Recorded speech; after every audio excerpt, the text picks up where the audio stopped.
Hi hello నమస్తే. ఎలా ఉన్నారు అందరూ? Welcome to the sun tarot. నా పేరు రేఖ. నేను మీ ముందుకు ఇంకో రీడింగ్ తీసుకొచ్చాను. ఈ రీడింగ్ ఏంటంటే వాట్ ఈస్ దేర్ కర్మ ఫర్ హర్టింగ్ యూ, అంటే మిమ్మల్ని ఎవరైతే బాధ పెట్టారో, కష్టపెట్టారో, మోసం చేశారో, సో వీళ్ళు ఎలాంటి కర్మని అనుభవిస్తారు అనేది ఈరోజు టాపిక్ అనమాట. కానీ ముందుగా నేను చెప్పేది ఏంటంటే మనము ఎవరి చెడుని కోరుకోకూడదు. ఎవరి కర్మ అనేది మన చేతిలో లేదు, మనం రాయట్లేదు కాబట్టి సో మనము ఎవరి చెడు అనేది కోరుకోకూడదు. మొత్తం అంతా భగవంతుడికి సరెండర్ చేసేయాలి. మనకి మనమే నిర్ణయం తీసేసుకొని మనమే ఏదైనా ప్రతీకార చర్య తీసుకున్నామంటే దేవుడు అనేది ఇంటర్ఫియర్ అవ్వరు అనమాట. కానీ ఇది ఓన్లీ చాలామంది మనశ్శాంతి కోసము వాళ్ళ ఏంటంటే బాధను కొంచెం తగ్గించడానికి మాత్రమే ఈ రీడింగ్ అనమాట. సో మనము ఎప్పుడూ కూడా మంచి మార్గంలోనే వెళ్ళాలి, ఎవరి చెడు అనేది కోరుకోకూడదు. ఓకేనా? సో నాకు తెలుసు చాలామందికి చాలా జీవితం నేర్పిన గుణపాఠాలు అవ్వచ్చు, వాళ్ళు చాలా ఫేస్ చేస్తున్నారు ఒక వ్యక్తి ద్వారా. సో అటువంటి వ్యక్తి ఎలాంటి కర్మను అనుభవిస్తారు అనేది ఈరోజు రీడింగ్. వీళ్ళు ఎవరైనా కావచ్చండి. సో అది ఓన్లీ లవ్ రిలేషన్ అనే అని అనకూడదు. కానీ ఎవరైనా కావచ్చు, మిమ్మల్ని మోసం చేసిన వారు, మిమ్మల్ని బాధ పెట్టిన వారు, వాళ్ళు ఎటువంటి జెండర్తో సంబంధం లేదు, ఆడైనా అవ్వచ్చు, మగైనా అవ్వచ్చు. సో మీరు ఎవరి కోసమైనా ఈ రీడింగ్ అనేది చూడొచ్చు. ఓకేనా? Let us start the reading. Energy exchange కోసం please like, share and subscribe to my channel. అలాగే కామెంట్ కూడా చేయండి, హైప్ చేయండి. మీకు ఏంటంటే ఎనర్జీస్ అనేవి ఎక్స్చేంజ్ అవుతాయి. సో మనం ఏది కూడా ఎక్కడా కూడా ఫ్రీగా అనేది తీసుకోకూడదండి. అదే రూల్ అనేది చాలా సింపుల్ రూల్ అనమాట. అది యూట్యూబ్లో కానీ ఎక్కడ కానీ ఎవరి దగ్గర నుంచి ఒక పైసా కానీ ఏది కూడా ఫ్రీగా తీసుకోకూడదు. సో అదేంటంటే మన కర్మని అలా పెంచుతూ పోతుంది అనమాట. వాళ్ళకి రుణపడిపోయి ఉంటాము. సో అదేవిధంగా నేను మీకోసం వీడియో చేసి పెడుతున్నాను కాబట్టి ఎనర్జీ ఎక్స్చేంజ్ కోసం మీరు కూడా ఏదైనా ఒక లైక్, షేర్, సబ్స్క్రైబ్, హైప్ చేస్తే కనుక అది వేరే వాళ్ళకి రీచ్ అవుతుంది. వాళ్ళు కూడా నా వీడియోస్ అనేది చూడగలుగుతారు. Okay, let us start the reading. So ముందుగా అసలు మీరు ఆలోచిస్తున్న వ్యక్తి జీవితంలో ఏం జరుగుతుంది? మీ మనసులో ఉండే వ్యక్తి జీవితంలో ఏం జరుగుతుంది? ఒకసారి మీరు తలుచుకోండి ఆ వ్యక్తిని. అసలు ఆ వ్యక్తితో మీకు జరిగిన ఆ సంఘటనలు ఏంటి అనేది గుర్తు తెచ్చుకోండి. స్పిరిట్స్ అండ్ ఏంజల్స్ మాకు గైడెన్స్, క్లారిటీ ఇవ్వండి. Death, the emperor, the magician. So వాళ్ళ జీవితంలో అయితే ప్రస్తుతానికి ఏదో ఒక మార్పు అనేది జరుగుతుందండి. ఏదో ఒక కనెక్షన్ ఎండ్ అయిపోవడం కానీ, లేదంటే వాళ్ళ ఫ్యామిలీలో ఏదైనా ఒక డెత్ జరగడం కానీ, వాళ్ళ ఈగో అనేది చాలా దెబ్బతింటాం కానీ, సో ఏదో ఒక ట్రాన్స్ఫర్మేషన్ అయితే జరుగుతుంది వాళ్ళ ఇంట్లోని, వాళ్ళ లైఫ్లోని. మీరు ఎవరి గురించి అయితే ఆలోచిస్తున్నారో వాళ్ళ లైఫ్లో అనేది చాలా చాలా మార్పులు జరుగుతున్నాయి. అది ఈ వ్యక్తికి కొంచెం కష్టంగా ఉంది. దాన్ని యాక్సెప్ట్ చేయడానికి వాళ్ళ టైం పడుతుంది. సో వాళ్ళు మొత్తం ఒక విధంగా చెప్పాలంటే ఒక డార్క్ ఎనర్జీలో ఉన్నారనమాట. సో ఈ వ్యక్తి తాలూకు రాశులు నాకు మకర రాశి, కుంభరాశి, మేషరాశి, సింహం, వృశ్చికం, వృషభం, ఇవన్నీ రాశులు కనిపిస్తున్నాయి. ఓకేనా? సో ఈ వ్యక్తి ఏంటంటే చాలా కష్టపడుతున్నారు, అంటే ఈ మార్పుని తెలుసుకోవడానికి. సో ఇది ఏదైనా కావచ్చండి. ఒకవేళ వాళ్ళ జాబ్ ఏమైనా పోయిందా, రిలేషన్షిప్ పోయిందా, సో వాళ్ళకి ఏదో ఒక కష్టంలో అయితే ఉన్నారండి. అది కూడా ఫ్యామిలీ రిలేటెడ్గానే నాకు తెలుస్తూ ఉంది. మేబీ మేజర్గా వాళ్ళ ఇంట్లో వాళ్ళ పెద్దవాళ్ళు ఎవరైనా వీళ్ళని అంటే నీకు ఆస్తి ఇవ్వము, వెళ్ళిపో అనొచ్చు, లేదంటే గొడవలు జరుగుతూ ఉండొచ్చు, లేదంటే వాళ్ళ ఫ్యామిలీలో డెత్ జరిగి ఉండొచ్చు.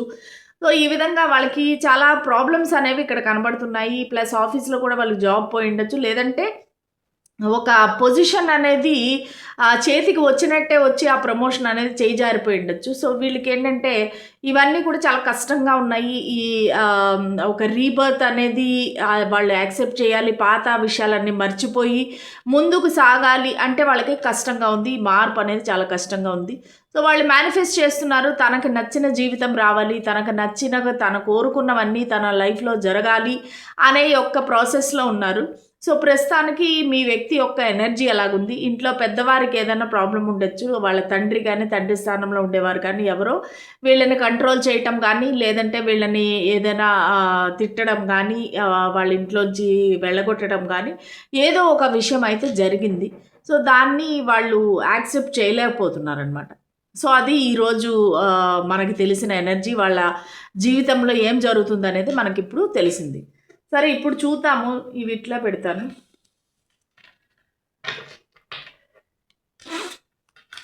చూద్దాం అసలు మిమ్మల్ని కష్టపెట్టి మిమ్మల్ని బాధ పెట్టి మిమ్మల్ని ఇంత మోసం చేసిన వ్యక్తి యొక్క కర్మ ఏంటి. ఇది ఒక జనరల్ కలెక్టివ్ రీడింగ్ అండి, ఎవరైనా చూడొచ్చు. మీ మనసులో ఎవరినైనా తలుచుకొని చూడొచ్చు, ఆడ మగ భేదం లేదు. సో ఎటువంటి రిలేషన్షిప్ అయినా అవ్వచ్చు. బేసిక్గా ఏంటంటే మిమ్మల్ని కష్టపెట్టి బాధ పెట్టి మోసం చేసిన వ్యక్తి ఎలా ఉన్నారు అనేది ఈరోజు రీడింగ్. ఓకేనా? So let us start the reading. Spirits and angels,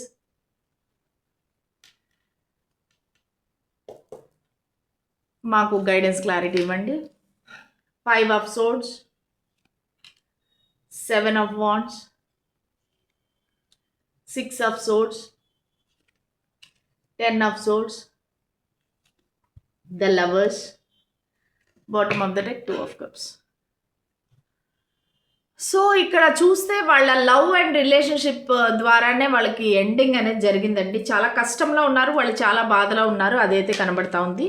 so ఇక్కడ చాలా అమితంగా ప్రేమించిన ఒక వ్యక్తి, అంటే ఏంటంటే వాళ్ళ వైఫ్ కానీ హస్బెండ్ కానీ లేదంటే లవర్ కానీ ఎవరైనా కావచ్చు. సో వాళ్ళకి ఏంటంటే ఇది ఒక ఎక్స్ట్రా మ్యారిటల్ అఫేర్ అనుకోవచ్చు కొంతమందికి. సో అటువంటి చాలా ప్రియమైన ఒక కనెక్షన్ ఏదైతే ఉందో అది ఎండ్ అయిపోయింది. సో వాళ్ళ ఫుల్ స్టోరీ చెప్పాలంటే కనుక, సో ఈ వ్యక్తి ఫస్ట్ వీళ్ళ స్టోరీ అనేది ఎలా స్టార్ట్ అయిందంటే, చాలా ఒక ప్రేమ అనేది ఉంది ఇద్దరి మధ్యలో. అది మీతో అవ్వచ్చు లేదంటే వేరే వాళ్ళతో అవ్వచ్చు. సో వాళ్ళకి ఏంటంటే ఇప్పుడు మీతో విడిపోయే, ఒకవేళ మీరే ఆ పర్సన్ అయింటే కనుక అది చాలా దెబ్బతీసింది వాళ్ళకి, మానసికంగా శారీరకంగా చాలా దెబ్బతీసింది. సో వాళ్ళు ఈ చేంజ్ అనేది యాక్సెప్ట్ చేయలేకపోతున్నారు. అమితంగా ప్రేమించిన ఒక వ్యక్తి వాళ్ళకి దూరం అయ్యారు అనేసి వాళ్ళకి ఆ మనసులో బాధ అనేది కుంగదీసేస్తుంది. సో వీళ్ళు ఏంటంటే ఫస్ట్లో చాలా బాగున్నారు, చాలా ప్రేమగా ఉన్నారు ఆ వ్యక్తితోటి. ఎంతో అసలు నువ్వు లేకపోతే నేను లేను, నేను బ్రతకలేను అన్నంత ప్రేమించుకున్నారు ఒకరినొకరు. దాని తర్వాత ఈ వ్యక్తి ఏం చేశారంటే తన యొక్క ఈగోతోని, తన అహంకారంతోని, లేదంటే ఒక డామినేటింగ్ నేచర్తోని ఆ వ్యక్తిని చాలా బాధలు అనేది పెట్టారు. సో ఆ వ్యక్తిని ఏంటంటే ఒక మానసికంగా నువ్వు నా బానిసవి, నువ్వు నాకు నేను చెప్పినట్టే వినాలి, లేదంటే నేను నీ కనెక్షన్లో ఉండను, అలాగా ఇలాగని చెప్పేసి ఆ వ్యక్తిని చాలా వీళ్ళు మానసికంగా బాధ పెట్టారు. బాధ పెట్టి ఒక రకమైన విక్టరీ అనేది సాధించారు. అంటే ఏంటంటే ఇప్పుడు ఆ వ్యక్తిని వీళ్ళ కీలు బొమ్మలాగా చేసేసారు, ఒక టాయ్ లాగా వీళ్ళు వాడుకున్నారు ఆ వ్యక్తిని. కానీ పోను ఏమైందంటే ఒక రకంగా వాళ్ళకి అది ఎంప్టీ విక్టరీ లాగా అనిపించడం స్టార్ట్ చేసింది. అంటే ఏంటంటే మెంటల్గా టెన్షను, యాంగ్జైటీ. అంటే సపోజ్ మనం ఒకళ్ళని తిట్టినా కొట్టినా సరే అవతల వ్యక్తులు ఎలాగా ఫీల్ అవుతారు, ఎలాగ రియాక్ట్ అవుతారు, ఎలా రివెంజ్ తీర్చుకుంటారు అనేది మనకి మనసులో భయం ఉంటుంది. ఏమేమో వాళ్ళు ఎవరితో అయినా కంప్లైంట్ చేయొచ్చేమో. సో మనం ఎవరినైనా ఏదైనా అన్నామనుకోండి ఆ గిల్ట్ అనేది మనకు ఉంటుంది. సో అది ఈ పర్సన్కి అయితే చాలా ఉంది. సో ఆ గిల్ట్ వల్ల వాళ్ళు ఇంకా పొరపాటు ఏం చేశారంటే డిఫెన్సివ్గా అయిపోయారు. అంటే ఇప్పుడు ఎదుటి వాళ్ళు ఏదైనా అడిగితే కూడా వాళ్ళు ఇంకా వెంటనే ఎదురు తిరిగి సమాధానం చెప్పడం, ఫైటింగ్ చేయటము, సో వాళ్ళ దగ్గర బాగా నెగిటివ్గా బిహేవ్ చేయటము, ఇవన్నీ స్టార్ట్ చేశారు. వెరీ డిఫెన్సివ్గా అయిపోయారనమాట. ఆ డిఫెన్సివ్ నేచర్ వల్ల ఏంటంటే వీళ్ళిద్దరి మధ్య దూరం అనేది ఇంకా పెరగడం స్టార్ట్ అయింది.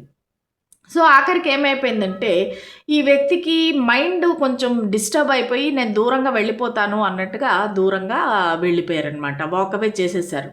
సో ఇంకా వాకవే చేసేసినాక ఆ కనెక్షన్ అనేది ఎండ్ అయిపోయింది.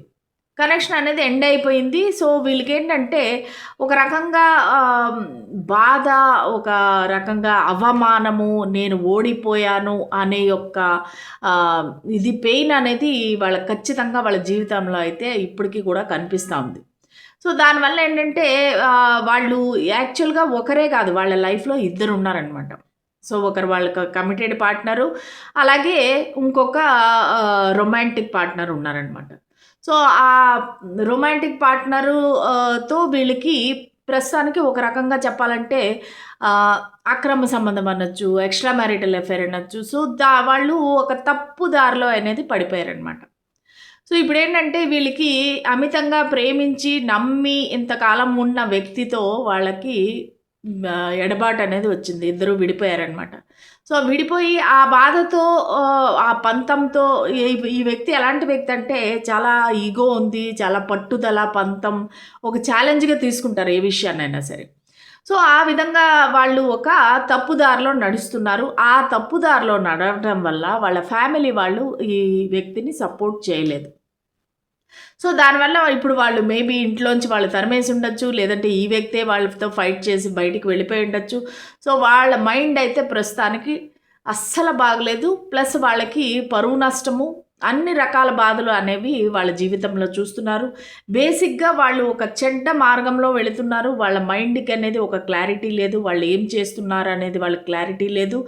నా అనుకునే వాళ్ళందరికీ దూరం అయిపోయారు.